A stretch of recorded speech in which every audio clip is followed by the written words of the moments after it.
어느 건설회사에 고용되어 일하던 목수가 있었습니다. 오랜 세월 회사의 회장 밑에서 열심히 일을 했습니다.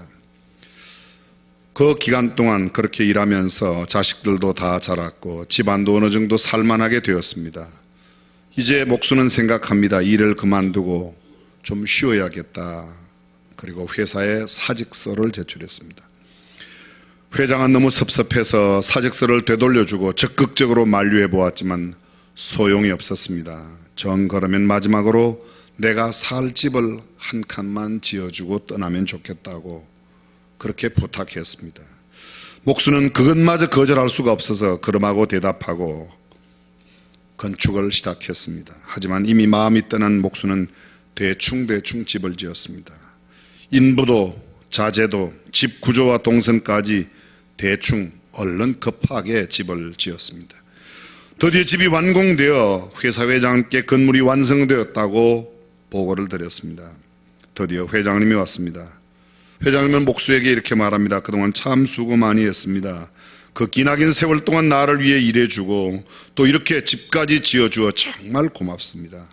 이 집은 내가 당신에게 주는 마지막 선물입니다. 이 집을 가져가세요.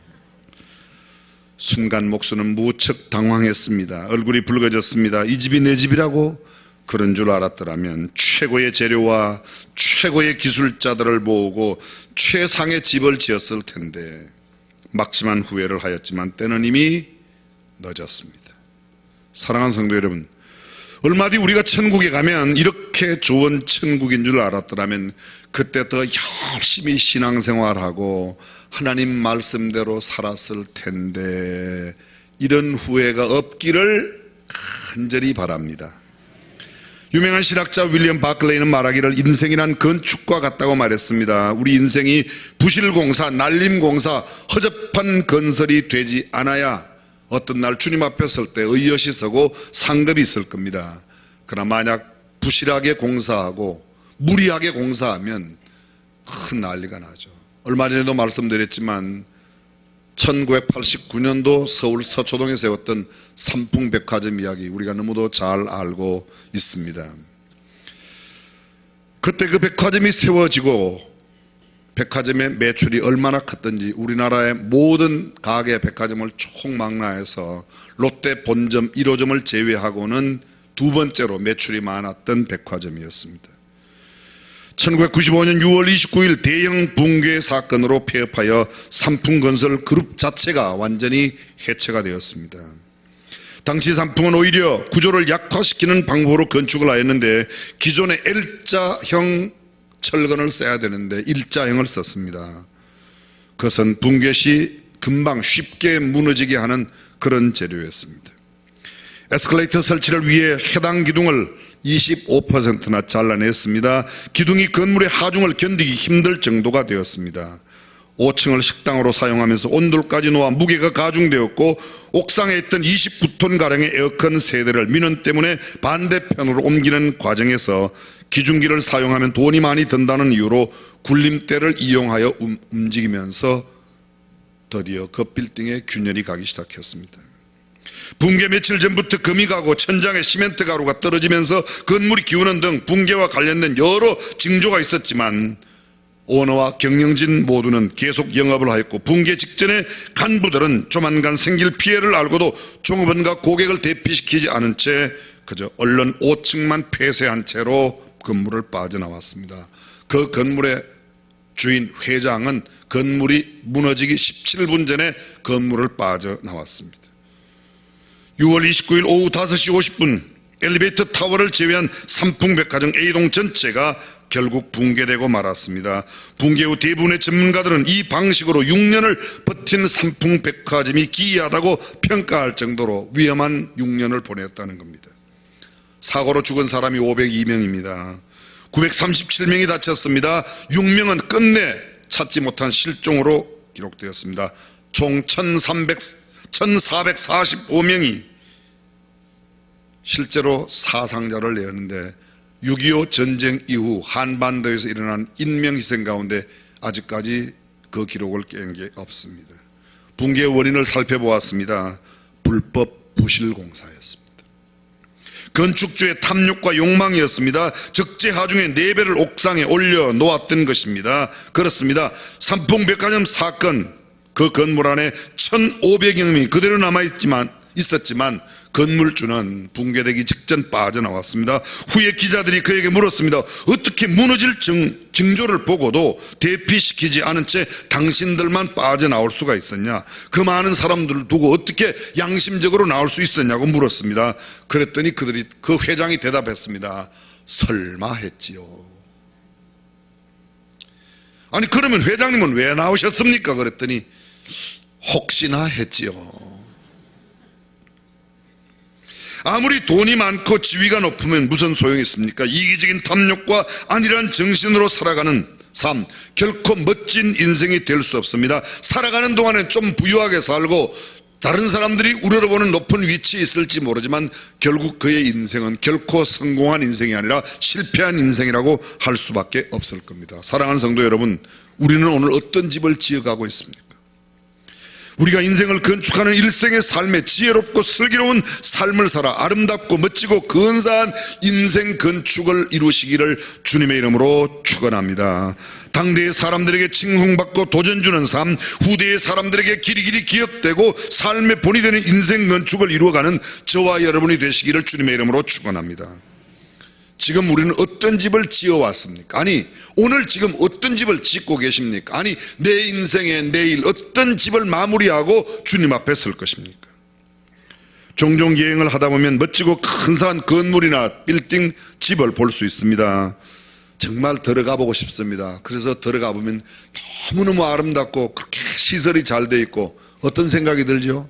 이런 집에 좀 살아봤으면 하는 생각이 듭니다. 그래, 이런 집에 한번 살면 그렇습니다. 너무 예쁘고 아름답고 마음에 쏙 들면 그런 마음이 생깁니다. 마찬가지입니다. 아름답고 예쁜 집, 좋은 빌딩은 사람의 눈과 마음을 가져가고 기쁨과 즐거움을 줍니다. 뿐만 아니라 그 집을 건축한 사람의 마음 속에도 흐뭇한 미소와 보람을 느끼게 만들어줍니다. 건물 집뿐이 아닙니다. 인생도 마찬가지입니다. 인격과 교양과 등망을 갖추고 신앙이 반듯하고 예절을 바르고 게다가 능력과 실력까지 갖추면 본인도 즐겁고 행복한 삶을 살 뿐만 아니라 주위의 사람들에게도 행복과 기쁨을 주고 흠모의 대상이 되고 사랑의 대상이 되고 존경받는 그런 사람이 될 줄로 믿습니다. 오늘 성경 고린도전서 3장 10절은 이렇게 말합니다. 내게 주신 하나님의 은혜를 따라 내가 지혜로운 건축자와 같이 터를 닦아두매. 지혜로운 건축자. 어떤 사람이 지혜로운 건축자입니까? 성경은 계속해서 말합니다. 지혜로운 건축자와 같이 터를 닦아두매 다른 이가 그 위에 세우나 그러나 각각 어떻게 세울까를 조심할지니라. 이미도 언급하였지만 인생은 집을 지어갑니다. 우리는 다 인생 건축가들입니다. 우리 모두는 집을 짓되 여러 채를 짓는 게 아닙니다. 모든 사람이 자기 인생의 집 한 채를 짓습니다. 더구나 인생의 집은 단 한 채의 집을 지으면서도 짓다가 마음에 안 든다가 다시 부시고 어릴 때로 돌아가서 인생을 지을 수 있는 게 아닙니다. 한 번 짓고 나면 돌이킬 수 없는 그런 집을 지어갑니다. 그러므로 더욱더 지혜롭게 지어야 하고 어떤 재료를 쓴 건지 오늘 한번 쓰고 나면 다시 고치지 못하는 이 집의 재료 어떤 재료를 쓰고 어떻게 짓느냐 조심해야 한다고 성경은 가르치고 있습니다. 아무렇게나 함부로 지어서는 되지 않습니다. 한평생 단 한 채의 집을 짓는데 생각나는 대로 아무데나 아무렇게나 지을 수 없습니다. 내가 여기에다가 이런 재료를 써서 이렇게 멋지고 근사한 집을 지으리라 계획 속에 지어야 된다는 거죠. 오늘 하나님의 말씀은 지혜로운 건축자가 되어 하나님께서 보시기에 인정받을 만한 아름다운 건축을 하라고 말씀하고 있습니다. 도대체 어떤 사람이 지혜로운 건축자요? 어떤 건축이 지혜로운 건축입니까? 첫째, 지혜로운 건축자는 좋은 설계도를 가지고 건축을 하는 사람입니다. 좋은 설계도 없이 좋은 빌딩, 좋은 건물이 세워질 수 없습니다. 마음대로 생각나는 대로 지으면 그저 그렇고 그런 집을 지을 수밖에 없습니다. 그러나 철저하게 설계하고 철저하게 계획된 완벽한 설계도가 있으면 그대로 지을 때 좋은 건물이 나오기 마련입니다. 설계도가 있으면 잘못될 리가 별로 없고, 잘못되었더라도 금방 어디가 어떻게 잘못되고 있는지를 설계도를 통해서 볼 수 있습니다. 훌륭하고 멋진 빌딩과 건물은 반드시 멋지고 근사한 설계도가 있습니다. 인생의 집도 꼭 같습니다. 인생의 집을 지으려면 좋은 설계도가 필요합니다. 우리 인생의 집에 좋은 설계도가 어디에 있을까요? 바로 이것입니다. 아멘. 하나님의 말씀이에요. 하나님의 말씀에 내 인생의 설계도가 담겨져 있는 겁니다. 그래서 말씀 가운데 내 인생의 설계도를 정확하게 볼 수 있는 사람만 멋지고 근사한 인생을 살아갈 수 있습니다. 내가 생각나는 대로 이 사람은 이렇게 지어라, 저 사람은 저렇게 지어라, 사람들 이야기 들으면 집이 온전한 집이 될 수 없습니다. 하나님 말씀을 듣고 하나님의 말씀대로 집을 지을 때 견고한 집, 아름다운 집, 멋지고 근사한 집이 지어질 줄로 믿습니다.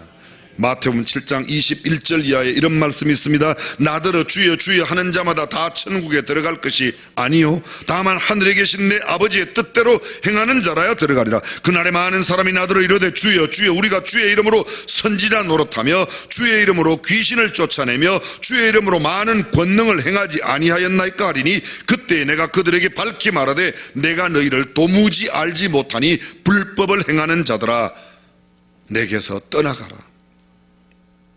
그러므로 누구든지 나의 이 말을 듣고 행하는 자는 그 집을 반석 위에 지은 지혜로운 사람 같으리니 비가 내리고 창수가 나고 바람이 불어 그 집에 부딪히되 무너지지 아니하나니 이는 주초를 반석 위에 놓은 까닭이요 나의 이 말을 듣고 행치 아니하는 자는 그 집을 모래 위에 지은 어리석은 사람 같으리니 비가 내리고 창수가 나고 바람이 불어 그 집에 부딪힘에 무너져 그 무너짐이 심하니라. 건축은 설계에 달려 있습니다. 설계가 중요합니다. 실력 있는 설계사를 찾아 충분한 시간을 갖고 충분히 완벽하게 설계를 할 때, 그리고 그 설계도에 따라 건물을 지을 때 그 건물이 아름답고 멋지고 근사하고 좋은 빌딩이 될 줄로 믿습니다. 신앙의 집도 마찬가지입니다. 인생의 건축도 마찬가지입니다. 얼마나 좋은 설계도, 성경 가운데 내 인생을 향한 하나님의 뜻이 무엇인지, 하나님의 계획이 무엇인지, 하나님께서 나를 어떤 사람으로 살고 오라고 보내었는지를 성경을 통해서 발견하고 그러한 삶을 살다가 주 앞에서야 부끄럼 없이 설 수 있는 줄로 믿습니다. 아빠 엄마들 잘 들어보십시오. 내 자녀이지만 내 마음대로 키우는 게 아닙니다. 내 마음대로 키웠더라면 다 우리 아들 판검사 만들고 의사 만들고 변호사 만들지 뭐 하려고 농사꾼 만듭니까? 뭐 하려고 그들의 일 하는 그런 사람 만듭니까? 그죠? 마음대로 돼요? 저도 제 마음대로면 벌써 우리 아들 대통령 되고도 남았어요. 마음대로 되는 게 아닙니다. 내 마음대로 되는 게 아닙니다. 우리 아들을 이 땅에 보낼 때 나를 통하여, 걔네 엄마를 통하여 이 땅에 보낼 때 하나님께서 이 아들이 무슨 일을 하고 오라고 보내었는지, 그 인생을 향한 하나님의 계획이 뭐고 하나님의 설계도가 어떤지를 알고 그것을 발견하고 그것대로 살도록 도와주고 가르치는 것이 교육이고 선생님, 부모님이 해야 될 일인 줄로 믿습니다. 우리 중앙예담학교의 건학 이념이 뭐예요? 너 공부 잘해갖고 판검사 되라, 너 공부 잘해갖고 의사 변호사 되라, 그런 거 아니에요. 하나님께서 너를 이 땅에 어떤 삶을 살고 오라고 보내었는지를 발견하고 그것대로 살다가 주 앞에 하나님, 저는 이런 삶을 살다가 왔습니다, 아름답게 보고할 수 있는 인생, 그게 성공한 인생, 축복받은 인생인 줄로 믿습니다. 그렇습니다. 하나님의 말씀, 신앙의 설계도 마찬가지입니다. 하나님의 말씀대로 설계된 그 인생을 살아야 하고 그렇게 삶을 살아야 됩니다. 삶이 뭐냐? 살이 더하기 안다, 암, 그게 사람이래요. 사람, 삶이래요. 살이를 안다. 사람이라는 게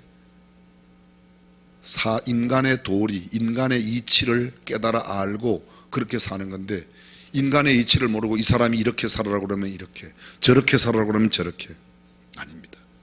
주의 말씀과 주의 법도를 따라 살아야 될 줄로 믿습니다. 시편 기자가 말합니다. 주의 말씀은 내 발의 등이요 내 길의 빛이니이다. 지혜로운 건축자와 어리석은 건축자의 차이는 기초의 차이요 설계도의 차이입니다. 설계도대로 시공을 했느냐 하지 않았느냐에 따라 다릅니다.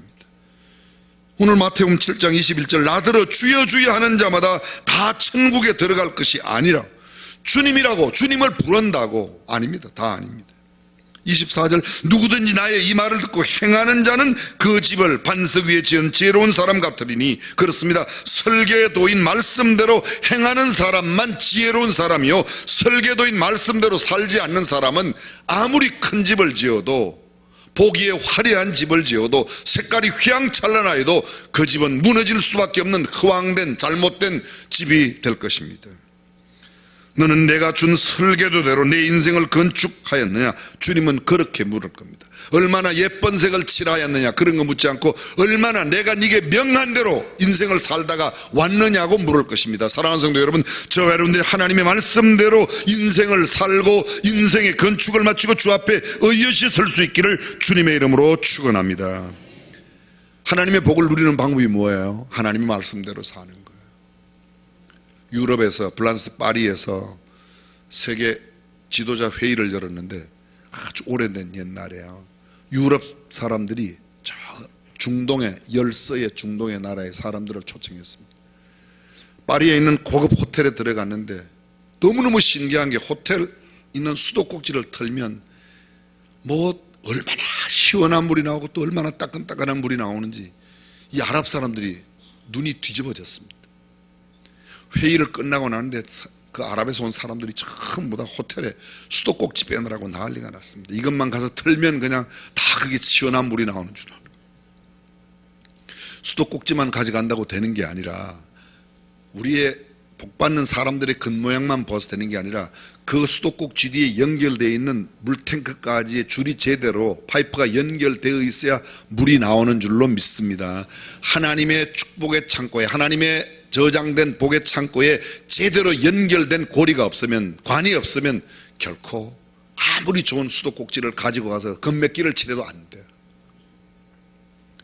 화려함이 중요한 것이 아니라 견고하고 아름다운 어떤 외모보다도 더 중요한 것은 하나님의 뜻대로 하나님의 말씀대로 살아가는 삶이 되어야 할 줄로 믿습니다. 두 번째, 지혜로운 인생의 건축자는 기초를 견고하게 되어 있습니다. 설계도를 보고 설계도의 기초를 아주 견고하게 합니다. 문제는 기초에 있습니다. 기초가 튼튼해야, 기본이 탄탄해야 모든 것이 집만 그런 게 아닙니다. 인생도 마찬가지입니다. 공부도 마찬가지입니다.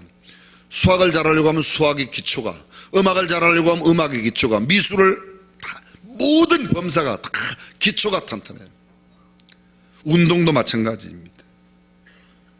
건축이야 더 말할 나위가 없습니다. 기초를 반석 위에 놓아야 합니다. 지혜로운 건축자는 무엇보다 기초를 튼튼하게 만듭니다. 기초를 튼튼하게 하지 않으면 이내 그 집은 무너져 버리고 말 것입니다. 고린도전서 10장 4절은 우리에게 이렇게 말합니다. 다 같은 신령한 음료를 마셨으니 이는 저희를 따르는 신령한 반석으로부터 마셨음에 그 반석은 곧 그리스도 예수라. 그렇습니다. 우리의 모든 신앙의 기초는 예수 그리스도가 되어야 할 줄로 믿습니다.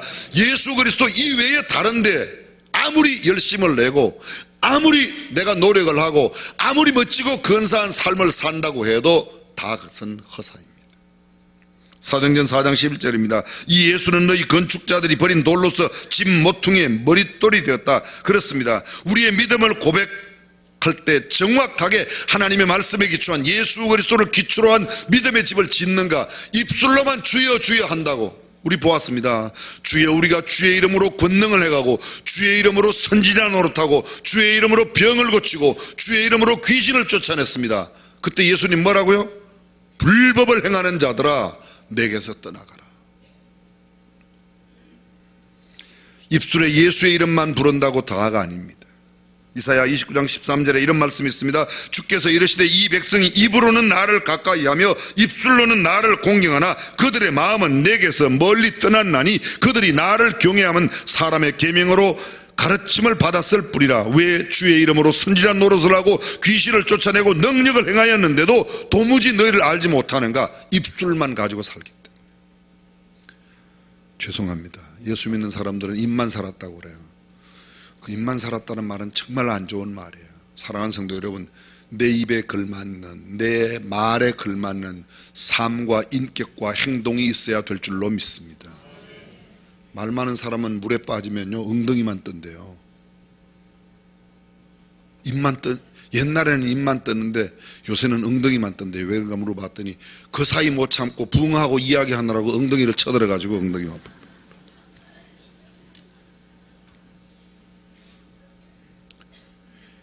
내 말의 유창함보다 내 삶의 모습이 하나님의 말씀의 기초로 예수 그리스도를 기본으로 하여 살아야 될 줄로 믿습니다. 마태복음 24장 24절입니다. 거짓 그리스도들과 거짓 선지자들이 일어나 큰 표적과 기사를 보여 할 수만 있으면 택하신 자들도 미혹하느니라. 거짓 선지자, 거짓 그리스도들이 기적과 표적과 이사를 행한다.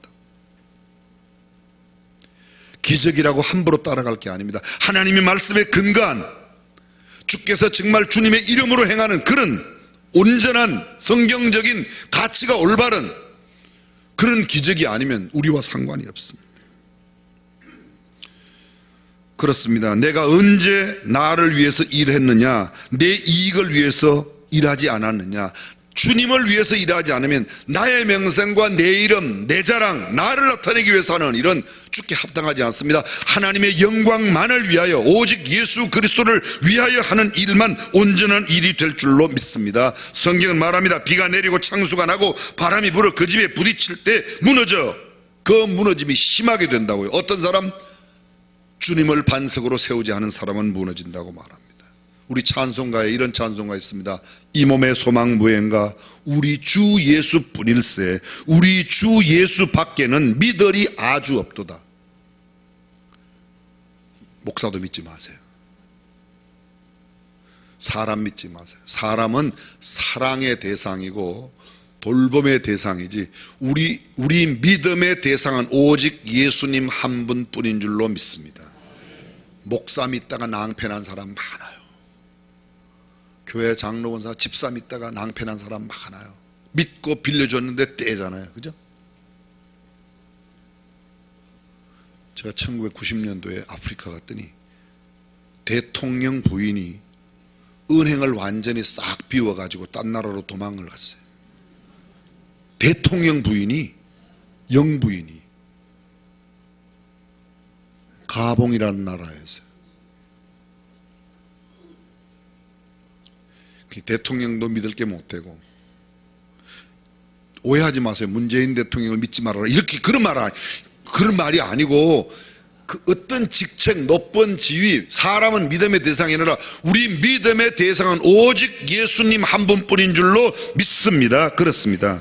여호와는 나의 반석이시요 나의 요새시요 나를 건지시는 이시요 나의 하나님이시요 내가 그 안에 피할 나의 바위시요 나의 방패시요 나의 구원의 뿌리시요 나의 산성이시로다. 하나님 이외에 나의 방패가 되고 나를 보호해주고 나를 지켜줄 요새가 없는 줄로 믿습니다. 사람은요, 급하면 애기 엄마도 폭탄이 떨어지니까 애 놓고 그냥 저쪽으로 가서 바위 뒤에 숨었고 아가 일로 오너라 그런다잖아요. 그런 엄마를 어떻게 믿어요? 우리 믿음의 대상은 주님이십니다. 우리 신앙의 기초가 오직 예수께 있기를 주님의 이름으로 축원합니다. 일본 동경의 황궁 앞에 임페리얼 호텔이 있습니다. 제국 호텔, 미국의 건축가 프랭크 로이드 라이트에 의해서 세워진 호텔입니다. 이 호텔 짓는데 4년 걸렸는데 무려 기초하는 데만 2년이 걸렸습니다. 많은 사람들이 기초할 때 비난했습니다. 왜 기초공사에 쓸데없이 그렇게 많은 시간과 돈을 들이냐고. 그는 묵묵히 기초를 닦고 또 닦았습니다. 일본이 지진이 있는 나라라는 걸 알고 있는 그가 그렇게 만들었습니다. 제국 호텔이 다 완성이 되었습니다. 수많은 사람들이 비웃었습니다. 짤데기 없이 돈 많이 한 건물이라고. 그런데 불과 몇 년 안 되어 동경 대지진이 일어났습니다. 동경 시내에 있던 건물의 3분의 2가 파괴되었습니다. 그런데 제국 호텔 전체를 통틀어서 유리창 5개밖에 깨어지지 않고 그 안에 있던 사람은 단 한 명도 다치지 않았습니다. 결국 기초가 튼튼했기 때문입니다. 사랑하는 성도 여러분, 저와 여러분들이 예수 그리스도의 반석 위에 신앙의 집을 아름답게 짓기를 주님의 이름으로 축원합니다. 마지막 세 번째, 기초가 튼튼하면 그 다음 건축 재료가 좋은 재료예요. 오늘 성경은 이렇게 말합니다. 12절에 보게 되면 거기 6가지 건축 재료가 나와요. 금과 은과 보석, 나무와 집과 풀. 이 6가지는 크게 2가지로 완전히 나누어집니다. 하나는 불의 공력이 나타날 때 타는 것이고 하나는 타지 않는 것입니다. 마지막 날에 이 건축이 다 완성되었을 때 불의 심판이 임하여 태워 없어지는 것은 공력이 없어지는 것이고, 타지 않는 것만, 사랑하는 성도 여러분, 우리가 살고 있는 삶 가운데서 과연 하나님 앞에 타지 않고 남을 수 있는 게 무엇인가를 생각해야지. 얼마나 많은 사람들이 가지고 가지 못할 것, 썩어 없어질 것, 유한한 것, 이 땅의 것을 위하여 살아가는지 모릅니다. 그러나 우리는 영원한 것, 하나님께서 보시기에 인정받을 만한 것, 하나님께서 정말 우리를 잘했다고 칭찬할 만한 그런 아름다운 삶을 살아가는 저와 여러분이 되어야 할 줄로 믿습니다. 오늘날에는 수많은 제품들이 있습니다. 유리제품, 철강제품, 석고보드 제품, 비절연, 여러 가지 자재로. 중요한 것은 이것입니다. 마지막 심판대에 흔들리지 않는 것, 타지 않는 것, 불의 공력으로 마지막 심판할 때 타지 않는 것, 그것이 온전한 것이고 그것이 영원한 것입니다. 금이나 은이나 보석 같은 자재로 집을 지어가는 저와 여러분들이 될 수 있기를 주님의 이름으로 축원합니다. 쉽게 짓는다고 나무로 짓고 풀로 짓고 지프로 지으면 불탑니다.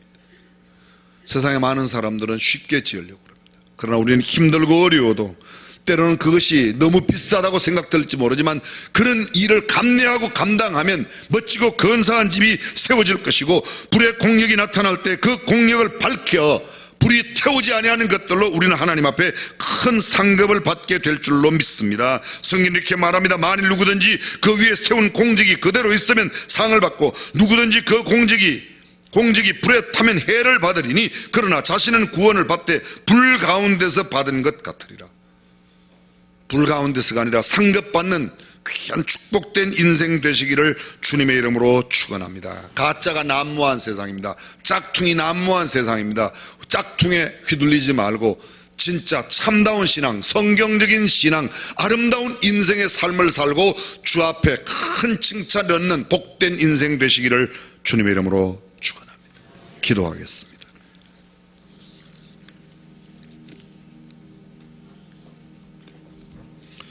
전능하신 우리 하나님 아버지, 쉽게 지을 수 있다고 풀과 지프로 짓는 인생이 아니라 힘들고 어려워도 견고한 예수 그리스도 반석 위에 집을 짓는 우리가 되게 하여 주시옵소서. 예수님의 이름으로 기도합니다. 아멘.